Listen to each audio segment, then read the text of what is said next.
네, 오늘 말씀은 성령으로 충만하기 위하여라는 제목으로 말씀을 드리겠습니다.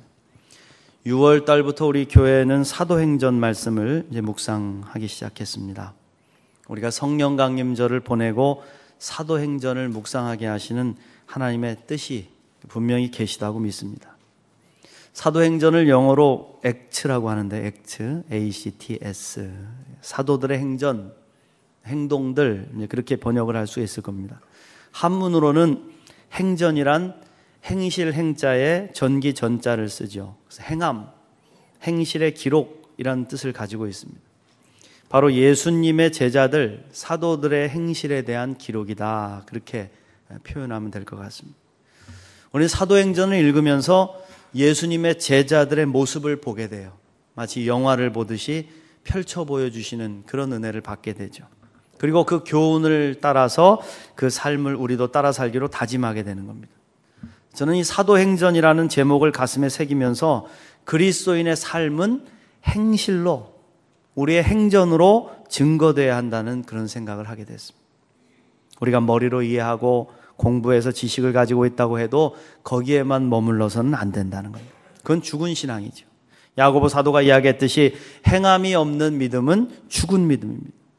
그러므로 사도행전처럼 우리 한 사람 한 사람이, 저와 여러분이 진실로 그리스도인으로서 행한 행실의 기록을 우리는 오늘도 써내려가고 있는 것이다. 믿습니까? 그럼 여러분은 어떤 행전을 남기고 싶으십니까? 여러분은 어떤 행전을 쓰고 싶으세요? 오늘 한국교회가 지나치게 머리는 커져 있는데 손과 발은 작아져 있는 비정상적인 모습을 하고 있습니다. 많은 성경 공부로, 제자 훈련으로 지식은 가득 가지고 있으나 행하지 않는 죽은 믿음, 화석화된 신앙 공동체가 되어버렸다는 거예요. 다들 사랑을 외치고 정의를 외치고 실천을 외치고 그렇게 봉사하자고 하지만 정작 실천하는 자리에는 나타나지 않고 행하는 자리에는 오지를 않는다는 것이죠. 그럼 우리가 함께 묵상해 갈 이 사도행전을 통해서 우리의 참 믿음이 회복되고 행함이 있는, 살아있는 여러분의 행전을 쓸 수 있게 되시기를 간절히 축원합니다. 이 사도행전의 저자는 누가죠. 누가 썼어요? 누가가. 누가는 직업이 의사였습니다. 누가복음을 쓴 사람이죠. 누가의 직업이 의사였을 것이라는 것은 골로새 4장 14절 말씀에 바울의 이야기를 통해서 우리가 깨닫게 되는데요. 바울이 사랑을 받는 의사 누가라고 그렇게 소개를 하고 있습니다. 여기서 힌트를 얻을 수 있어요. 이걸 통해서 누가는 실존했던 인물이었고 그의 직업이 의사였으며 바울과 함께 동행하면서 복음을 증거했던 예수님의 제자였다, 그렇게 볼 수가 있죠. 누가가 누가복음과 사도행전을 쓴 이유가 있어요. 오늘 말씀 1장 1절부터 2절에 나와 있습니다. 보시면 데오빌로여, 내가 먼저 쓴 글에는 무릇 예수께서 행하시며 가르치시기를 시작하신부터 그가 택하신 사도들에게 성령으로 명하시고 승천하신 날까지의 일을 기록하였노라, 그렇게 말씀하고 있습니다. 먼저 쓴 글이 있다는 거죠. 그 먼저 쓴 글이 바로 누가복음이죠. 누가는 데오빌로라는 높은 지위를 가진 사람에게, 이제 누가복음 읽어보시면 알겠지만 그 앞에 보면 데오빌로를 각하 이렇게 부르고 있어요. 굉장히 높은 지위를 가진 데오빌로에게 이 누가복음을 써서 예수님의 행하심과 가르치심과 죽으심과 부활하심과 승천하신 사건을 자세히 기록해서 증거함으로 그의 믿음이 더 굳건해지기를 바라면서 이 누가복음을 썼다고 그렇게 말씀하고 있어요. 또 그 두 번째 편지로서 사도행전을 써서 부활하신 이후의 예수님의 모습과 또 사도들의 행한 일들을 기록하였다, 그렇게 말씀하고 있는 거예요. 여러분, 그렇습니다. 무엇보다도 사도행전은 예수님의 승천과 성령의 강림으로부터 시작된 교회의 역사, 교회의 탄생을 이야기하고 있습니다. 특별히 예수님이 승천하시기 전에 제자들과 함께 나눈 말씀이 오늘 우리가 읽은 4절 말씀에 나오는데요. 보시면 사도와 함께 모이사 그들에게 분부하여 이르시되 예루살렘을 떠나지 말고 내게서 들은 바 아버지께서 약속하신 것을 기다리라. 요한은 물로 세례를 베풀었으나 너희는 몇 날이 못되어 성령으로 세례를 받으리라 하셨느니라. 할렐루야. 예수님은 제자들에게 뭐라 그랬어요? 성령을 기다려라 그랬습니다. 이 말씀은 성령을 받지 않고는 행하지 말라는 말씀과도 같은 거예요. 기다려라, 기다려. 성령이 임할 때까지 기다려. 그런 말씀이에요. 제자들은 예수님이 돌아가시고 나자 두려움에 도망을 쳤습니다. 그런데 예수님이 다시 살아나셨다는 소식을 듣고 그분을 직접 만나게 되니까 새로운 희망이 꿈틀대기 시작을 했어요. 두려움에 도망쳤지만 야, 봐라, 우리 예수님 다시 살아나셨다. 이제 우리의 희망이 생겼다. 그래서 예수님께 물었습니다. 6절 말씀에 그들이 모였을 때 예수께 여쭈어 이르되 주께서 이스라엘 나라를 회복하심이 이때니까 하니. 여기서 가만히 말씀을 살펴보면요, 제자들이 집중하는 것과 예수님이 집중하는 것이 다름을 알 수가 있어요. 제자들은 여전히 세상 나라의 회복에 관심이 많았죠. 그래서 부활하신 예수님이 오셨으니까 이제 예수님이 세상 나라 임금들을 무너뜨리실 것이고 이스라엘 나라를 다시 회복시키실 것이라는 기대가 있었다는 겁니다. 그러나 예수님은 분명히 말씀하셨어요. 7절 말씀에 이르시되 때와 시기는 아버지께서 자기의 권한에 두셨으니 너희가 알 바 아니요 오직 성령이 너희에게 임하시며. 할렐루야. 너희들이 지금 관심을 갖고 있는 세상 나라의 회복, 거기에 집중하지 말고 너희는 그것이 알 바가 아니고 오직 성령이 임하시면. 제자들은 세상 나라에 집중했지만 예수님은 성령님께 집중하라고 말씀하신 거예요. 영적인 세계, 성령님의 권능에 집중하라고 말씀한 겁니다. 여러분, 그렇습니다. 우리 그리스도인들은 오직 영적인 세계, 성령님께 집중하고 살아야 할 줄 믿습니다. 그래야 힘을 얻을 수가 있는 거예요. 우리 기독교인들이 세상적인 것에 집중하고 육적인 것을 많이 생각하고 악한 것을 많이 생각하고 거기에 생각하면 빠져나오질 못해. 거기에 깊이 빠지면 영적인 힘을 다 잃어버리게 됩니다. 힘 빠져버린 삼손처럼 세상에 짓밟히게 되는 거예요.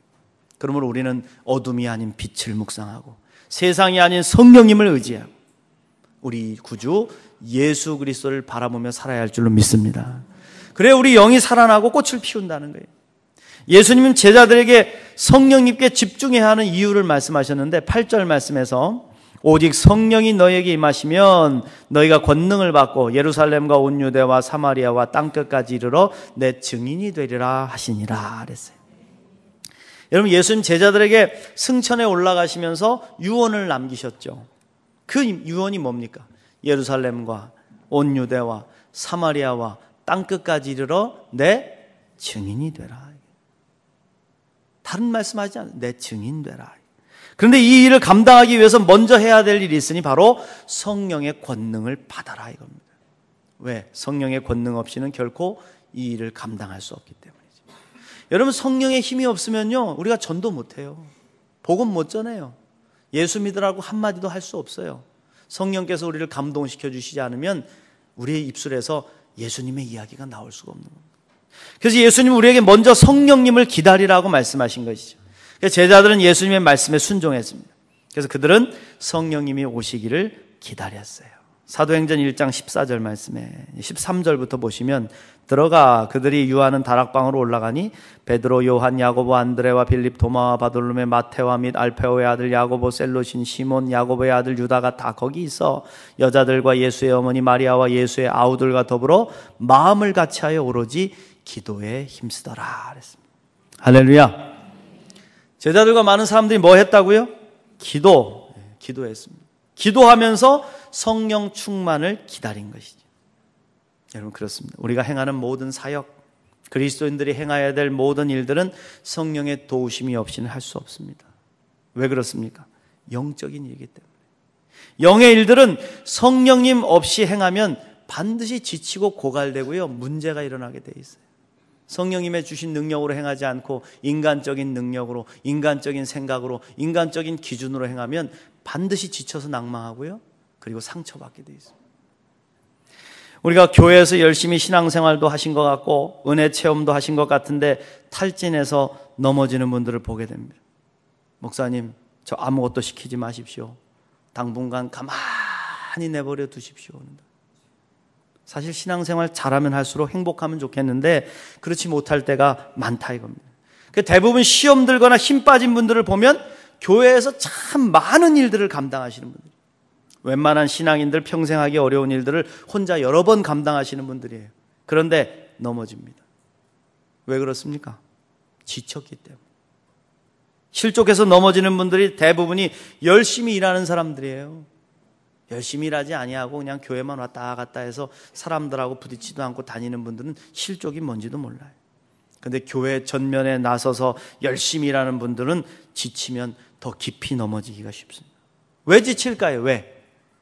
의외로 그 답은 단순합니다. 왜? 우리가 사람이기 때문에. 우리는 로봇이 아니에요. 사람은 지칠 수밖에 없어요. 우리는 하나님으로부터 오는 힘을 공급받고 사는 존재들이기 때문에 위로부터 오는 힘을 채우지 못하고 그걸 다 써버리고 나면 지치게 돼 있습니다. 목사도 마찬가지고 장로도 마찬가지고 권사님들도 마찬가지고 평신도들도 마찬가지.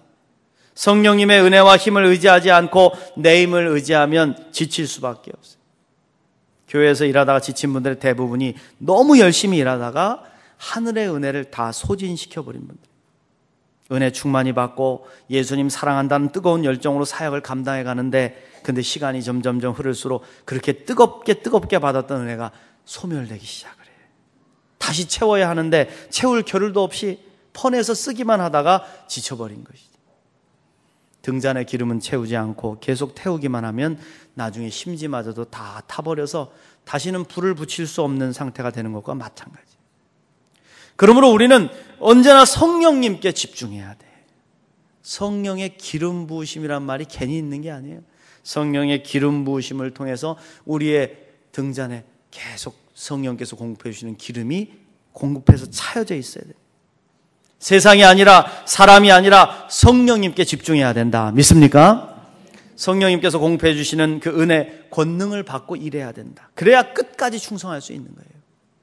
사랑하는 성도 여러분, 성령께 집중하시길 축원합니다. 성령이 너희에게 임하시면 너희가 권능을 받고, 그렇습니다 여러분. 우리가 일을 하기에 앞서서 먼저 해야 될 일은 성령의 능력을 경험하는 것이다. 그렇다면 우리가 지쳤을 때, 탈진해서 쓰러졌을 때 다시 성령의 능력을 경험할 수 있는 일이 뭘까? 어떻게 하면 그렇게 할 수 있을까? 첫 번째로요, 은혜 받을 자리로 돌아와야 된다. 오늘 말씀에서 제자들은 목표를 잃어버리고 말았습니다. 어찌 보면 그들의 삶의 전부였던 예수님이 승천해서 하늘로 사라져버리신 거예요. 여러분, 이 상황이 얼마나 혼란스럽겠습니까? 교회도 목사가 지도자가 돼서 열심히 따르다가 갑자기 목사님이 돌아가시거나 아니면 교회를 옮겨버리시는 일이 생기면 교회가 혼란이 찾아올 때가 있어요. 매우 혼란스럽죠. 두려움이 밀려오고 지금까지 주님과 함께했던 모든 삶이 수포로 돌아간 것 같은 절망이 찾아왔을 거예요. 그런데 그들이 어떻게 했대요? 사도행전 1장 12절부터 13절 말씀에 제자들이 감람원이라 하는 산으로부터 예루살렘에 돌아오니 이 산은 예루살렘에서 가까워 안식일에 가기 알맞은 길이라 들어가 저기 유하는 다락에 올라갔다. 할렐루야. 제자들은 성령의 능력을 체험할 자리로 돌아왔습니다. 돌아와야 돼. 누가복음 17장에 보면 예수님이 10명의 문둥병자들을 고쳐주셨어요. 그때 10명이 다 고침을 받았고 너무 기뻐서 고향으로 달려가고 있었죠. 그런데 그 중에 오직 한 명만이 다시 돌아와. 은혜를 받은 그 자리로, 예수님이 계시는 그 자리로 달려서 돌아와서 주님 앞에 무릎을 꿇습니다. 그리고 감사로 영광을 돌립니다. 예수님 마음을 감동시키죠. 결국 60만 고침을 받은 게 아니라 그 문둥병자만 영혼까지도 구원을 받는 은혜를 누리게 된 것이다. 할렐루야. 우리 그리스도인들은 주님의 은혜를 체험하며 살아갑니다. 때로는 기적도 체험합니다. 그런데 우리가 받은 은혜를 어떻게 반응하며 살았냐 이거예요. 여러분, 받은 은혜가 있을 때 어떻게 반응하셨습니까? 받은 은혜 감사하면서 은혜의 자리로 돌아오셨습니까? 기적과 축복을 경험하고 돌아와서 감사하는 삶을 살았습니까? 우리를 한번 돌아보라 이거예요. 오늘 말씀에서 제자들은 기적을 봤습니다. 주님의 부활하심, 승천을 경험했어요. 얼마나 놀라운 은혜겠습니까? 그리고 그들이 어떻게 했어요? 예루살렘으로 돌아와 은혜의 자리, 기도의 자리로 다시 올라간 줄로 믿습니다. 여러분 그렇습니다. 돌아와야 돼. 은혜를 받은 자리로 돌아와서 감사로 영광 돌렸던 한 명의 문둥병자처럼 돌아와야 된다 이겁니다. 돌아와서 엎드려야 된다. 누가 신앙생활 잘하는 사람입니까? 은혜의 보좌의 자리로 잘 돌아올 줄 아는 사람이에요. 신앙생활 잘하시는 분들은 언제나 기쁠 때나 슬플 때나, 기쁠 때도 주님의 보좌 앞으로 나와서 감사하고, 슬플 때도 주님의 보좌 앞으로 나와서 기도하고 잘 돌아와. 주님의 은혜의 자리로. 그래서 돌아와 다시 권능받고 힘을 얻어 살아가는 사람들. 이 사람들이 신앙인들이. 근데 어리석은 사람들은 어떻게? 하나님께서 주시는 축복을 가지고 돌아오지 않고 세상으로 나가는. 하나님이 사업에 복을 주셔서 잘 되게 하시면 좀 주신 은혜 감사하면서 주의 보좌 앞으로 돌아와야죠. 감사해야지요. 그리고 그 주신 물질로 주님의 영광을 위해 살아가야죠. 그래야 그 영광과 은혜가 계속되죠. 근데 그 받은 복을 가지고 세상으로 도망을 치는. 내가 해보지 못한 거 실컷 해봐야 되겠다. 먹지 못한 것도 먹어보고 좋은 차도 사보고 좋은 옷도 입어보고 떵떵거리면서 나도 살아봐야 되겠다. 근데 여러분, 그렇게 못 해봐서 그 길이 망하는 길인 줄 모르는 겁니다. 그 세상으로 나아가서 받은 복을 다 소진해버리고 탕자가 돼서 전부여 의지 없어서 손 들고 옵니다. 어쩔 수 없이 주님 앞으로 돌아오잖아요. 어쩔 수 없이 억지로. 사랑하는 성도 여러분, 언제나 돌아오는 신앙을 소유하시길 축원합니다. 은혜의 보좌 앞으로 성령의 능력을 받을 그곳으로 돌아가십시오. 그곳에서 다시 힘을 얻어 주의 영광을 위해 살아갈 수 있는 저와 여러분 되시기를 축원합니다. 두 번째로 주님께서 성령을 부어주실 때까지 기다려야 된다. 예루살렘으로 돌아온 제자들은 기다렸어요. 뭘 기다렸습니까? 주님께서 약속하신 성령을 기다렸어요. 다시 말해서 하늘로부터 내리는 은혜, 성령의 능력을 받을 때까지 기다린 겁니다. 사도행전 1장 8절 말씀 다시 보면 오직 성령이 너희에게 임하시면 너희가 권능을 받고 예루살렘과 온 유대와 사마리아와 땅끝까지 이르러 내 증인이 되리라 그랬습니다. 오직 성령이 너희에게 임하시면, 이 말을 바꿔 말하면 성령이 임하실 때까지 기다려라 이런 거예요. 기다려라. 우리도 마찬가지예요, 여러분. 삶이 곤고해지셨습니까? 형편이 어려워지셨습니까?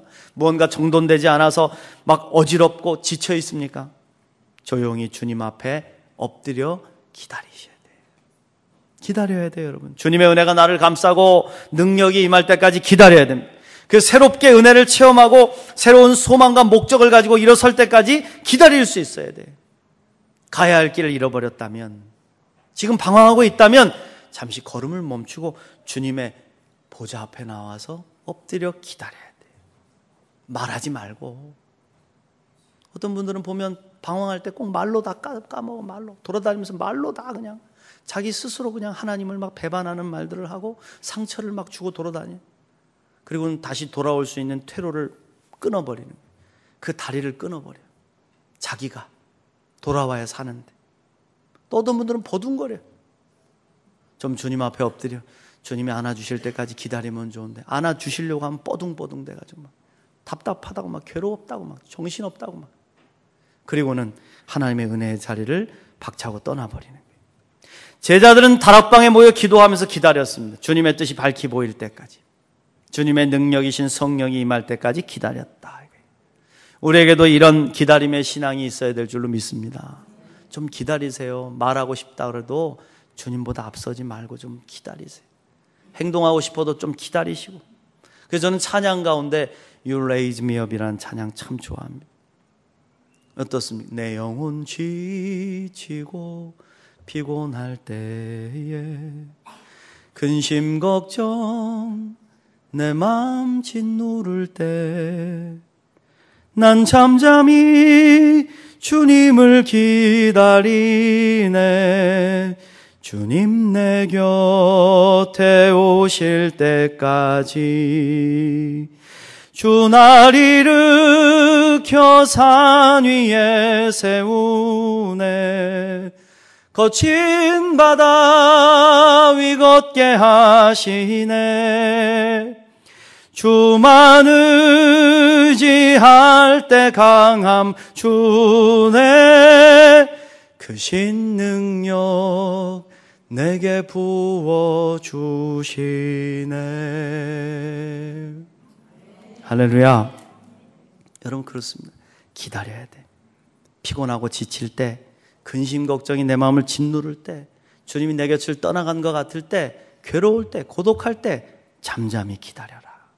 주님을 기다리면 주님이 오셔서 우리를 안아주시고 나를 일으켜 세우셔서 주님과 함께 거친 바다도 걷게 하시고 산 위에 올라서 하나님의 영광을 높이 드러내게 하실 줄로 믿습니다. 위로부터 쏟아부어 주시는 그 능력을 여러분 기다리세요. 완전히 충전될 때까지 기다리세요. 반만 충전하고 3분의 1만 충전하고 10%만 충전하고. 우리 아들놈 보니까 컴퓨터 스마트폰을 가지고 하는데 보면 늘 보면 15% 남아있어. 뭐 하다 이렇게 하면 계속 들여다보는 거예요. 충전 좀 꽉 시키고 사용해라 해도 15%, 10%. 아유, 불안한 인생이지. 좀 채울 때까지 기다려라. 우리 그리스도인들은 어려운 일을 자기 힘으로 억지로 감당하는 사람들이 아닙니다. 하나님의 은혜를 기다리고 주님의 음성을 듣고 주님이 주시는 권능을 가지고 자기가 감당할 수 없는 일도 기적처럼 감당하는 사람들을 좀 믿습니다. 하나님의 은혜로 가득 채워지기를 기다려서 주님의 은혜를 경험할 수 있는 저와 여러분 되시길 축원합니다. 마지막으로 성령으로 충만하게 우리는 기도해야 된다. 결정적으로 성령의 능력을 체험하게 된 이유는 제자들이 모여서 함께 기도했기 때문이에요. 아유, 제자들 모여서 딴 것도 할 수 있었을 거예요. 이야기 나눌 수도 있었고, 음식을 먹을 수도 있고, 다른 일들을 할 수 있겠죠. 그런데 그들은 기도했다. 사도행전 1장 14절 말씀에 여자들과 예수의 어머니 마리아와 예수의 아우들과 더불어 마음을 같이하여 오로지 기도에 힘쓰더라 그랬습니다. 할렐루야. 그렇습니다, 여러분. 하늘로부터 공급되는 은혜는 영적인 은혜죠. 인간의 눈으로는 보이지 않아요. 그런데 기도를 통해서 보게 되고 기도를 통해서 열리게 되는 거예요. 믿습니까? 그래서 저는 기도할 때 이 하늘로부터 쏟아져 오는 이 은혜를 묵상하는 훈련을 많이 해요. 먼저 그거부터 시작해요. 새벽에 앞에 앉아서 기도할 때 항상 주님께서 이 폭포수같이 빗줄기같이 쏟아부어 주시는 그 은혜, 성령님의 은혜가 내 위로 충만하게 임한다는 그런 묵상을 해요. 머리부터 발끝까지. 성령 충만으로 그게 중요한 게 아니라 성령 충만함이 어떻게 임하느냐.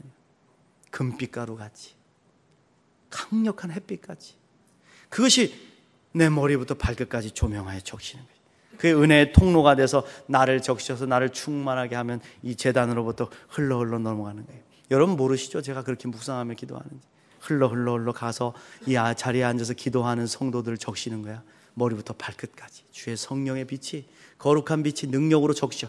그분들을 적시고 그분들을 또 통해서 충만하게 막 흘러 넘쳐서 그들의 자녀들에게 넘치고 가족들에게 넘치고 이웃들에게 넘치고, 그래서 교회를 적시고 흘러서 이 사회를 적시고 이 나라 민족을 충만하게 채우는 성령의 능력을 묵상하는 거예요. 여러분 그렇습니다. 여러분 기도의 통로세요. 성령의 능력의 통로가 되는 거예요. 이걸 잊지 말고 기도해야 된다. 이를 위해서 인내하며 기도하라 이겁니다. 고난이 찾아올 때 와서 조금 기도하다가 한 이틀 기도하고 난 다음에는 응답이 없다고. 조금 기도하다가 더 기도해. 방황하지 말고 기도의 자리는 나를 묶어야 된다. 흔들리지 않도록 기도의 자리에 나를 우뚝 세워야 된다. 그때 주님이 부어주신다. 우리는 하늘의 은혜로 살아야 할 믿음의 백성들인 줄 믿습니다. 여러분의 빈잔을 높이 드십시오. 성령의 권능이 쏟아져 충만해질 때까지 돌아와 기다리면서 기도하는, 성령이 주시는 놀라운 능력으로 가득 채워져서 주님의 주시는 일들을 감당해가는 저와 여러분이 되시기를 간절히 축원합니다.